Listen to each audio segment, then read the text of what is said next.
बीरबल की खिचड़ी। सर्दियों का मौसम था। बादशाह अकबर अपने बागीचे में बीरबल व एक अन्य मंत्री के साथ टहल रहे थे। टहलते हुए बादशाह अकबर ने अपने मंत्री से कहा, इस साल कुछ ज्यादा ही ठंड पड़ रही है।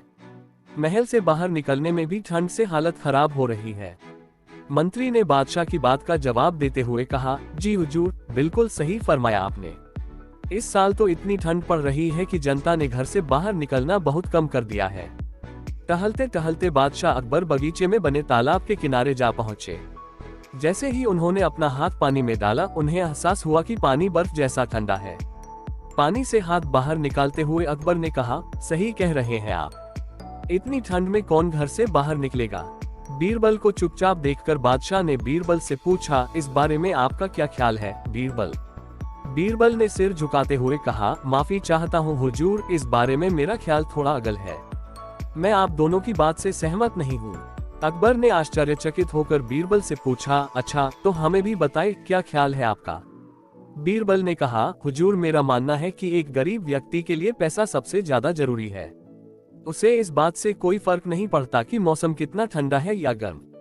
अकबर ने हैरान होकर बीरबल से कहा, तो आप ये कह रहे हैं कि इस कड़ाके की सर्दी में भी एक गरीब आदमी कोई भी ऐसा काम करने को तैयार हो जाएगा जिससे उसे पैसा मिल सके।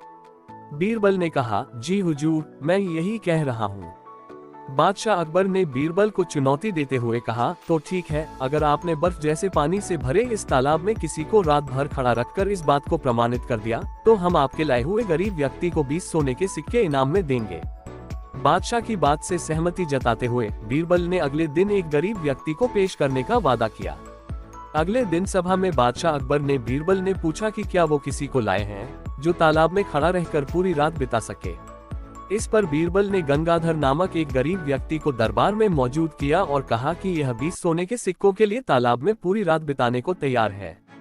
बादशाह अकबर ने सभा समाप्त करते हुए कहा कि ठीक है, 2 सिपाही इस व्यक्ति की रात भर निगरानी करेंगे।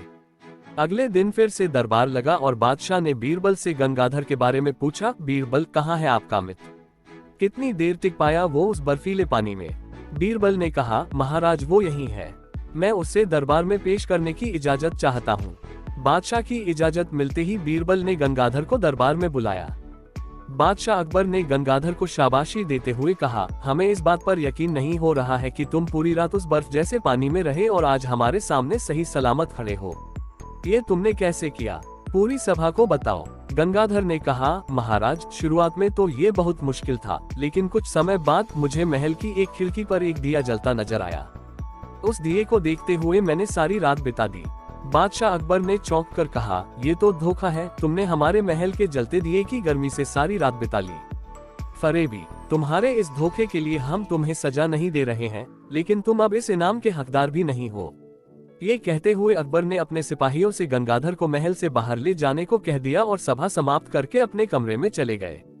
अगले दिन रोज की तरह सभा लगी। जब बादशाह अकबर सभा में आए तो उन्होंने देखा कि सभी दरबारी अपनी अपनी जगह पर मौजूद थे, सिवाय बीरबल के। बादशाह ने एक सिपाही से पूछा कि बीरबल कहाँ है, तो उसने बताया कि वो आज महल नहीं आए हैं। बादशाह ने सिपाही से कहा कि वो तुरंत बीरबल के घर जाए और उन्हें लेकर आए। कुछ समय बाद सिपाही अकेले ही दरबार में लौट आया। बादशाह के पूछने पर सिपाही ने बताया, बीरबल अपने घर में खाना पका रहे हैं और उन्होंने कहा है कि खाना पूरी तरह पक जाने के बाद ही वो दरबार आएंगे। सिपाही की यह बात सुनकर बादशाह सोच में पड़ गए, क्योंकि आज से पहले कभी भी बीरबल ने महल आने में देर नहीं की थी। अकबर को कुछ संदेह हुआ और उन्होंने बीरबल के घर जाने का निर्णय लिया। जब बादशाह अकबर बीरबल के घर पहुंचे तो उन्होंने देखा कि बीरबल ने एक ऊंची खूंटी पर एक हांडी टांग रखी है और उसके नीचे जमीन पर लकड़ियां जला रखी हैं। बादशाह आश्चर्यचकित हो गए और बीरबल से पूछा कि वह क्या कर रहे हैं। इस पर बीरबल ने जवाब दिया कि वह अपने भोजन के लिए खिचड़ी पका रहे हैं। बादशाह अकबर ने कहा, क्या तुम पागल हो गए हो, ये खिचड़ी कैसे पक सकती है। तुमने हांडी को इतने ऊपर टांग रखा है और आग नीचे जल रही है, ऐसे में खिचड़ी पकने के लिए हांडी तक गर्मी कैसे पहुंचेगी। इस बात पर बीरबल ने बहुत आराम के साथ बादशाह से कहा, क्यों नहीं पहुंचेगी हुजूर।